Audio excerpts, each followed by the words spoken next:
আমরা এখন working capital turnover ratio নিয়ে আলোচনা করব। দেখো, ওয়ার্কিং ক্যাপিটাল টার্নওভার রেশিওটা কাকে বলে প্রথমে আমরা দেখে নেব।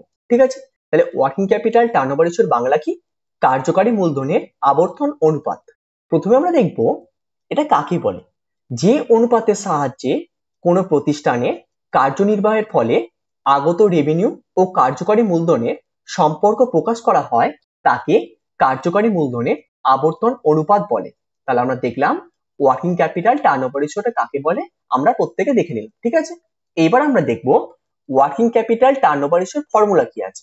দেখো, ওয়ার্কিং ক্যাপিটাল টার্নওভার রেশিওর ফর্মুলা হচ্ছে net sales divided by working capital. তাহলে ওয়ার্কিং ক্যাপিটাল টার্নওভার রেশিওর ফর্মুলা কি? Net sales divided by working capital. ঠিক আছে, এইবার আমরা একটা অঙ্কের মাধ্যমে দেখে নেব। দেখো কি লেখা আছে, calculate working capital turnover ratio লেখা আছে।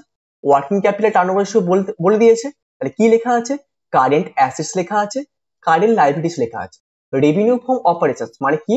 সেলস লেখা আছে কত? 14,75,000 টাকা। তাহলে কি বললাম? রেভিনিউ ফ্রম অপারেশনস মানে সেলসটা দেওয়া আছে 14,75,000 টাকা এবং সেলস রিটার্ন দেওয়া আছে 75,000 টাকা। আমরা একটা বিষয় তো জানি, আমার ফর্মুলা কি? Net sales divided by working capital. তাহলে নেট সেলসটা পাবো কিভাবে? যে রেভিনিউ ফর অপারেশনসটা আছে তা থেকে সেলস রিটার্নটা বাদ দিয়ে দেবো। তাহলে আমরা কি পেয়ে যাব? নেট সেলস পেয়ে যাব। আর ওয়ার্কিং ক্যাপিটাল কিভাবে পাবো? আমরা জানি প্রত্যেকে ওয়ার্কিং ক্যাপিটাল সমান current assets minus current liabilities. তাহলে আমরা পেয়ে যাব ওয়ার্কিং ক্যাপিটাল। দেখো তাহলে কি হলো? Working capital turnover ratio is equal to net sales by working capital. আমরা প্রত্যেকে এটা জানি, তাই তো? ফর্মুলাটা জানি আমরা। এইবার দেখো নেট সেলস কিভাবে পাচ্ছি? 14,75,000 থেকে 75,000 টাকা বাদ দিলাম, তাহলে পেলাম কত?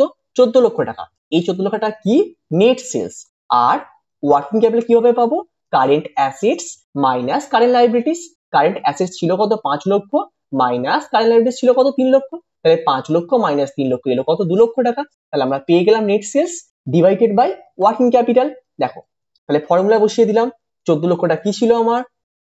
Net sales. আর ওয়ার্কিং ক্যাপিটাল কত বেরিয়েছিল? 2 লক্ষ। তাহলে 14 লক্ষ ভাজিত 2 লক্ষ, তাহলে এলো কত? 7 টাইমস। ঠিক আছে, তাহলে আমরা দেখলাম ওয়ার্কিং ক্যাপিটাল টার্নওভার রেশিও কিভাবে বার করতে হয়। ঠিক আছে,